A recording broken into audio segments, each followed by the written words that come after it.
Here at the STEM Center of Excellence, we can really bring girls to STEM and bring STEM to them in a new way. So whether it's coding, using robotics, underwater exploration, as well as getting a chance to look at the stars, we really try and make sure that we capture experiences that the girls can take beyond the school experience and really apply it to their life.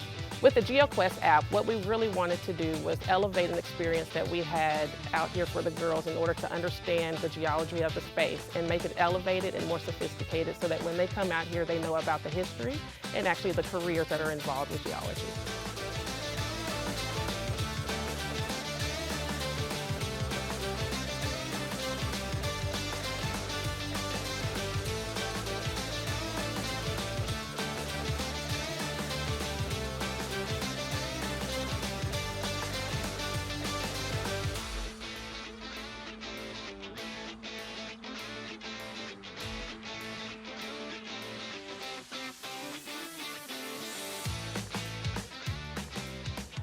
Our experience working with Virtual Wild has been invaluable. It helped us see how we can truly elevate each element out here, how we can see a project from storyboard to finish, and trying to see, are we making the STEM Center truly a one-of-a-kind experience that involves STEM?